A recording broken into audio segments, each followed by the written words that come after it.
My name is Neil Carter, and you're listening to the Godless and Dixie podcast. For more thoughts about the challenges facing a former evangelical still living in a highly religious environment, visit godlessanddixie.com.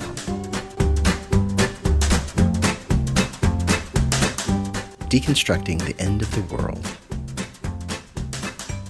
Back in 7th grade, I got invited to a weekend-long retreat put on by my church in homes scattered all over the city. It was still the mid-1980s, and the Cold War had not yet fizzled out, so we were still obsessed with whether or not the Russians were going to nuke us, a fact which preachers and evangelists exploited relentlessly. The youth minister who led our Bible study that weekend was just such a fellow. As I recall, he was a winsome guy, as most of them are. He talked fast and energetically, and he had a lot of entertaining tricks up his sleeve, including one in which he could flick a playing card across the room to hit a target no larger than a middle schooler's hand. He also convinced a room full of impressionable 7th graders that he had accurately predicted the sexes and birth dates of both of his children several months ahead of time. That last detail became far more important the moment he asked us to open our Bibles to the book of Revelation. I will never forget what happened next. Scaring the hell out of us. I had already gotten the fear of hell and of the end of the world drilled into me, despite the fact that my pastor almost never mentioned either one. See, there are far more influences on evangelicals besides the man who occupies the pulpit. They also read books, they attend concerts, and they belong to Bible studies and Sunday school classes for most of their lives. Today, because of social media, they also have virtual bubbles in which they all live regardless of their denominational persuasion. As I recall from that time, the class that specialized in biblical prophecy was among the most well-attended in our church, even though our church had no official position on how to interpret it. This guy took out a large sketch pad and set it up on an easel in the living room of the house in which we were staying. He then had us read aloud portions of the book of Revelation so that he could sketch out on his drawing pad whatever the author of the book was trying to describe. Obviously, our group leader was under the impression that the visions John was experiencing were actual peeks into the distant apocalyptic future, rather than the effects of a bad mushroom trip, which I'm personally convinced inspired much of the book of Ezekiel. We read aloud the passage that describes a swarm of locusts billowing out of a fiery pit. Only the more we read of the locusts, the less and less they sounded like insects, and the more they sounded like airborne weapons. They were covered with armor and had faces like men. They shot fire out of their tails, which targeted people, but not the surrounding environment. The sound of their flying was, quote, like the thundering of many horses and chariots rushing into battle. And they had crowns on their head, and hair like that of a woman. By the time the traveling evangelist finished his drawing, we were gasping before the likeness of an Apache helicopter. This was all terrifying. Had an ancient apostle exiled to a remote island been given a vision of a 20th century battle between the forces of good, clearly America, and the minions of evil, almost certainly Russia or maybe China, or both? Our group leader bounced around through selected verses in the book of Revelation to show us all the places where a vague reference here and there could signify the Soviet Union, including the mention of a falling star called wormwood, which he assured us translated into a Russian word that matched the name of a Soviet satellite scheduled to be decommissioned within the next few years. The youth minister predicted that Jesus would return by May of 1989, just 2.5 short years away, and like any other red-blooded teenage boy, all I could think of was that the world would end before I could even lose my virginity. I was going to heaven without ever having acquired a driver's license. I was devastated. I spent many late nights lying awake in my bed, fretting over the imminence of it all. What horrors would I have to endure at the hands of a God finally fed up with humankind? And would I ever be foolish enough to receive the mark of the beast, whatever the hell that was? A couple of years earlier, my Pentecostal grandmother had sent us a cassette tape of a preacher who insisted we would all be tagged with tiny microchips embedded either into our foreheads or onto the back of our hands, and that would be the mark, without which we wouldn't be able to buy or sell anything in the marketplace. A few years later, the leader of the prophecy study at church informed everyone that the 6th letter of the alphabet looks exactly like our letter W, possibly indicating that the internet, www, was the true mark of the beast. Frankly, the details didn't matter. What mattered most was the instilling of fear into the hearts of impressionable young minds, the kinds of fear which could motivate a wayward heart to commit his or her life to Jesus in order to avoid the coming judgment. This was the same foundation which later youth evangelists could build on so that a month before my 16th birthday, I would once again give my life to Jesus, committing to serve him for the rest of my days. That experience stuck with me for a very long time. For the next 20 years of my life, my devout faith was the central organizing principle of my life. Nothing else came close. The second and third coming of Jesus. It wasn't until I began to study the Bible formally, along with the history of its interpretation, that I discovered how many different ways there were to understand what the writer of this book was trying to say. The dramatic interpretation to which I had been exposed was only one among many, and it turns out the purveyors of each view are bitter rivals with one another. While in seminary, I attended a meeting of the Evangelical Theological Society, and there discovered that premillennialists have their own separate conferences to discuss their views about the second coming of Jesus, and that those conferences are further subdivided into pre-trib, post-trib, and mid-trib tracks, in which they discuss the many ways that each of the other groups get the order of events wrong.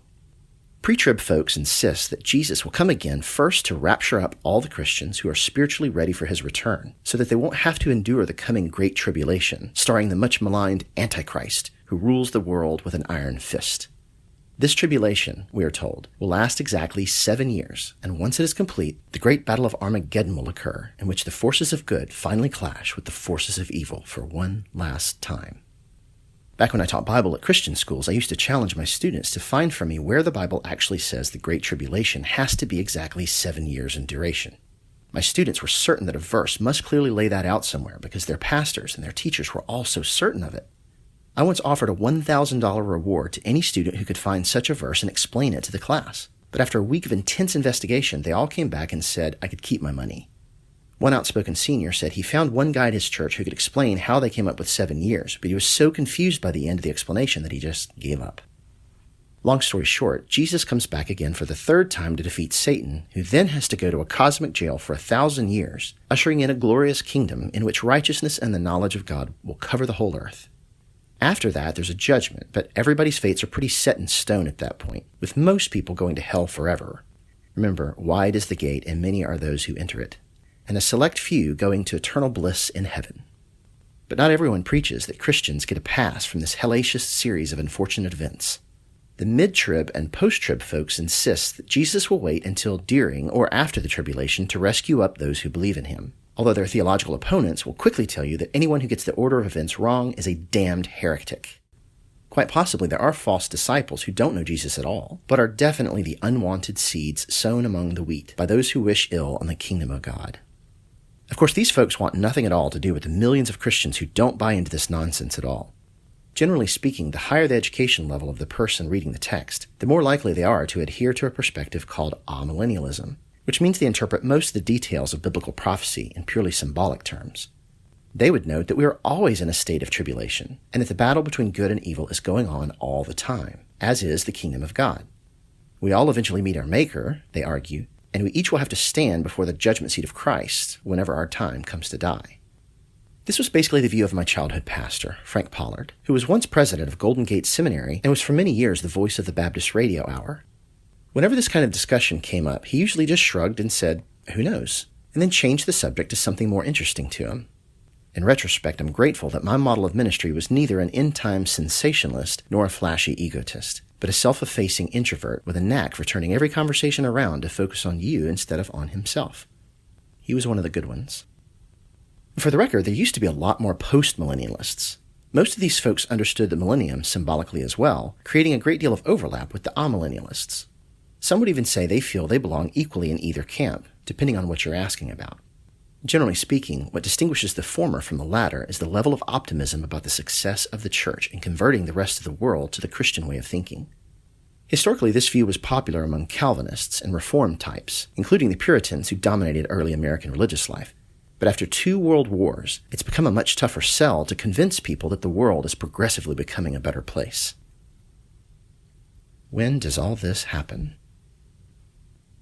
Besides debating the timing of the rapture, which is mentioned only once in the Bible, by the way, there are many other ways to break down the interpretation of biblical prophecy. Painting with a much broader brush, you can either view the bulk of biblical prophecy as futuristic, as already completed, or as purely symbolic and therefore timeless and perhaps even recurring or cyclical. These perspectives on prophecy are called, respectively, futurism, preterism, and historicism or idealism. As you've probably guessed, futurists understand a majority of prophetic passages as foretelling dramatic events in the distant future from the perspective of the original authors. Interpreters who favor this perspective on prophecy tend to have a very high or supernaturalist view of the authorship of the Bible. Who wouldn't be impressed by a book that can tell you the future, sometimes even thousands of years before it comes to pass? This is the interpretational leaning which dominates almost every one of the above-mentioned camps, pre-trib, post-trib, mid-trib, etc. All of the Left Behind books and movies drink deeply of this particular Kool-Aid. Historicists believe the Bible foretells the future as well, although in a much more general way. They see biblical prophecy as laying out a broad epochal outline, which traces the significant turning points of mostly Western history. All that business about a beast with 7 heads, a city on 7 hills, and the Whore of Babylon are interpreted both symbolically and futuristically to indicate significant players in the still unfolding drama of Western civilization. I mean, who cares about the rest of the world, right? Protestants in this camp usually peg the Pope as the Antichrist, by which they mean the office itself and the church it represents rather than any particular individual who occupies the chair. This perspective sees much of biblical prophecy as both already and not yet, and you'll find that a number of postmillennial and amillennial interpreters favor this way of looking at things. The preterist school of thought reads most or all of biblical prophecy in light of the historical context in which it was written, more often than not finding ancient historical elements that correspond to the images in the text from events which were contemporary with the authors themselves. For example, they see most or all of the catastrophic events Jesus foretold in his Olivet Discourse as occurrences which took place in 70 CE, with the destruction of the temple in Jerusalem. They see the apocalyptic language about stars falling from the sky and the sun losing its light as symbolic ways of saying that the end of an era was coming to pass in which God would judge the nation of Israel, finally removing their blessing because of their rejection of the Messiah. After studying these things for more years than I care to admit, my take is that whoever it was that wrote the book of Revelation, he was intending to communicate things about his own time, not ours. In fact, we know from the text itself that what we refer to as a singular book is really a circular letter to 7 particular churches in Asia Minor that existed around that same time as the author. We also learn from the text itself that if there is such thing as a tribulation and a kingdom, also known as the millennium, they were things which the author of the book believed were already in progress at the time of his writing. Quote, I, John, your brother and fellow partaker in the tribulation and the kingdom, etc. Somehow I never caught that introductory statement when I was a younger Bible student, and it wasn't until I got to college that I learned about how apocalyptic literature works. All this business about the moon turning to blood and stars falling from the sky sounds like a nightmare to us today because we take them very literally. But at the time of the writing of the book of Revelation, people were accustomed to this kind of talk and wouldn't have heard it the way we do. For the ancient Jews, the temple and the priesthood and the sacrifices were sacred things which marked the age in which they lived. They were put on earth to signify the importance of God's relationship with Israel, and the ending of that relationship would mean nothing less than the destruction of a bedrock spiritual reality which governed everything about their lives, and I mean everything. If anything happened to change the nature of that relationship, it would mean the ending of their whole world. No language was too hyperbolic to express the catastrophic nature of such an event for them. In the Old Testament, when a foreign army invaded Israel, the prophets spoke of the event in hyperbolic terms, using the exact same kind of language the writer uses in the book of Revelation. In fact, the author of this book was clearly borrowing familiar imagery from earlier apocalyptic writings, speaking in code to people who would understand what he was saying. Incidentally, my students do exactly the same thing in class, using their own code speak borrowed from the songs they listen to. They don't think I understand what they're saying, but I do, which incidentally works fine for me. The mark of the beast. For centuries, people have freaked out over the identity of the Antichrist and the mark of the beast. But we've known for a very long time that the author of this book was almost certainly indicating the emperor of Rome who was ruling at the time of his writing. Back when the circular letter was being written to the churches of Asia Minor, it was customary to take the letters of a person's name and calculate its numerical value in order to derive a shorthand code. Today we call that the gematria, and we found examples of it in graffiti on the recovered city of Pompeii. It turns out if you calculate the name of Caesar Nero using the Hebrew alphabet, it adds up to 666. Not only that, but a variant spelling of his name leaves off a letter to produce 616, which, by the way, was an alternate number found in some early manuscripts of the book of Revelation. Christians and Jews living in the first century often spoke about the spirit of Nero rising again to resume persecuting them, and this code speak undeniably points to that fear. Rome was undoubtedly the city set on 7 hills. And if you walk through each of the images laid out in the text, you can generally pick out contemporary historical counterparts to each of the apocalyptic symbols being used in the text. Why would they write like this? For the same reason my students talk the way they talk around each other. It lets them get away with saying things to each other without getting in trouble, because only people on the inside even know what they're talking about. This kind of literature gave ancient Jews and Christians a way to speak allegorically about the oppressive regimes under which they lived, while also communicating a belief that underneath the daily pressures of marginalized life, there were spiritual forces at work which God himself controlled. It's just like Christians say to each other today, I'm not sure what happens next, but I've seen how the story ends, and we win. That's the point. Making the Bible sexy. Can you imagine how bored that room full of middle schoolers would have been back in 1987 if the youth minister had driven 2 states away just to teach us about the gematria and first-century geopolitics? How many conversions and rededications do you suppose he would have scored using that approach? I can see why folks gravitate toward futurism. It's way sexier than historical accuracy. You're never going to convince teenagers to stop trying to lose their virginity if they think the much ballyhooed second coming of Christ already happened symbolically 2,000 years ago. This very Sunday, faithful Christians will assemble in houses of worship all over the world to parse through the headlines of today's news in order to figure out which person or country matches this beast or that horn or that harlot or whatever in the book of Revelation. And they have no idea that the stuff they're reading really all happened long before the country in which they live was even an idea in someone's head. They thoroughly believe we are living in the last days and that Jesus will be coming back at any moment, either to take Christians out of the world before letting the boogeyman wreak havoc on the world, or else wait until he's done to carry them away to a celestial city or whatever, so that they can finally live in a place where their views about the world are no longer culturally marginalized. People everywhere are looking for the news to finally validate what their favorite preachers keep telling them the Bible says. What a day that will be.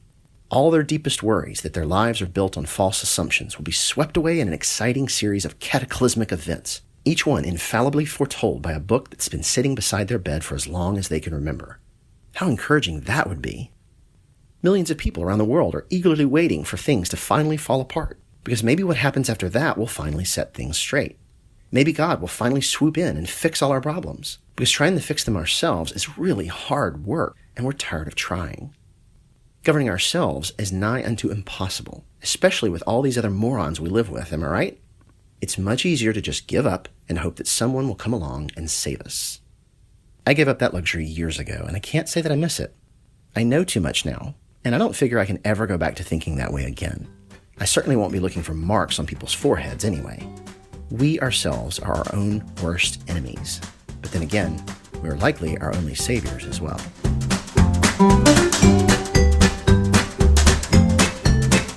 Thanks for tuning in to the Godless and Dixie podcast. Be sure to subscribe, and while you're at it, check out the blog itself at godlessanddixie.com. If you're helped by what you've heard and would like to help me keep doing what I'm doing, you can become a sponsor through visiting patreon.com/godlessanddixie.